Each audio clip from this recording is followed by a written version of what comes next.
Lorsque vous jouez aux cartes, vous triez généralement vos cartes par valeur. Vous utilisez alors, sans le savoir, un algorithme de tri, c'est-à-dire une suite d'opérations afin de ranger selon un certain ordre.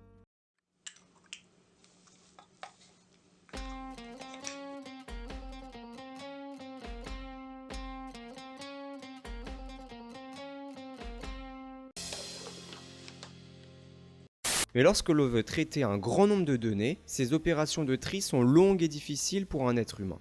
De grands informaticiens ont cherché à élaborer des algorithmes de tri les plus efficaces et les plus rapides possibles.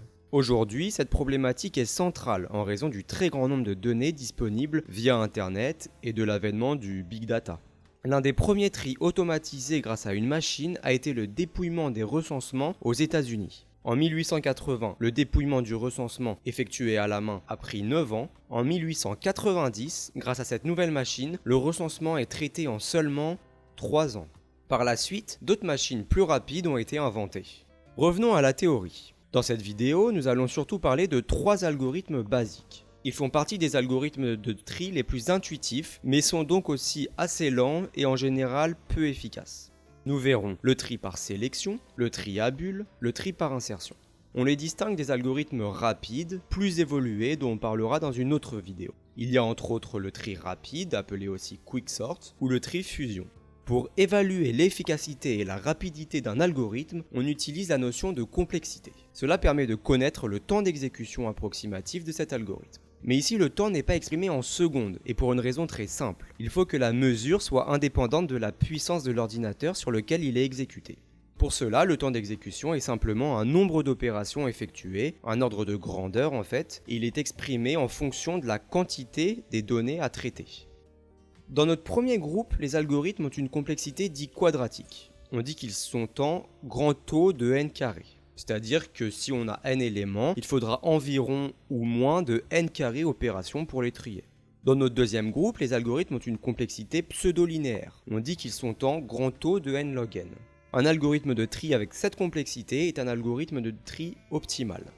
Face à un exemple de petite taille, la différence de rapidité entre plusieurs algorithmes sera peu visible. En revanche, trier des centaines de milliers d'éléments peut prendre plusieurs heures avec certains algorithmes et quelques minutes seulement avec d'autres. Le tri par sélection est un des algorithmes de tri parmi les plus triviaux.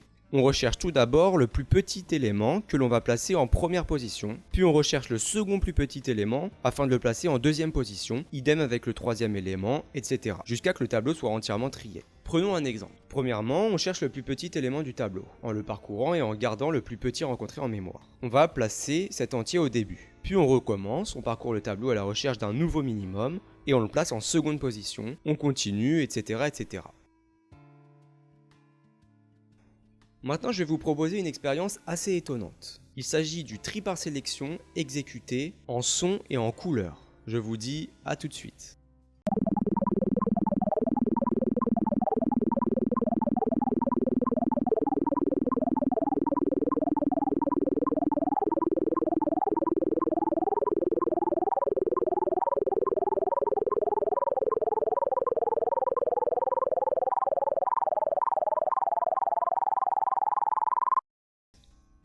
Le tri à bulles, appelé aussi tri par propagation, est un algorithme de tri qui consiste à faire remonter progressivement les plus grands éléments du tableau, un peu comme des bulles d'air qui remontent à la surface d'un liquide. Son principe est simple, mais il est l'un des algorithmes de tri les moins efficaces, il n'est donc quasiment pas utilisé. L'algorithme parcourt le tableau et compare les éléments successifs 2 à 2. Si le premier élément est plus grand que le deuxième, ils sont échangés. Après chaque parcours, on recommence l'opération avec les éléments restants. Voyons un exemple. On compare 6 et 5, on les échange. On compare 6 et 3, on les échange. Puis 6 et 1. 6 et 8 ne sont pas échangés. Et on va voir le 8 remonter tout en haut par échange successif. Puis on recommence un nouveau parcours, avec échange si nécessaire, etc.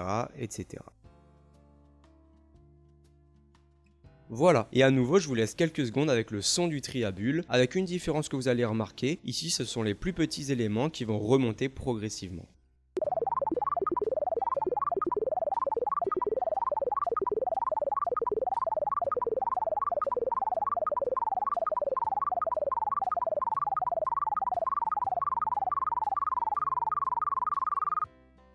Le tri par insertion est un algorithme de tri assez naturel que la plupart des personnes utilisent pour par exemple trier des cartes. C'est le tri le plus efficace sur les listes de petite taille, y compris en comparaison avec des algorithmes dits optimaux. Et il est aussi très rapide lorsque les données sont presque déjà triées. On va parcourir le tableau en prenant et déplaçant si nécessaire les éléments un par un. On prend tout d'abord le premier élément. On regarde ensuite le deuxième élément qu'on ordonne par rapport au premier. Puis on range le troisième élément parmi la liste déjà triée. Et ainsi de suite. Prenons un exemple concret. On prend le premier élément puis on regarde le deuxième que l'on range par rapport au premier. Puis le troisième que l'on insère au bon endroit parmi les éléments précédents. On fait la même chose avec le quatrième que l'on range parmi les 3 premiers éléments déjà triés. Etc. etc. Et voyons maintenant ce que ça donne en son et en couleur.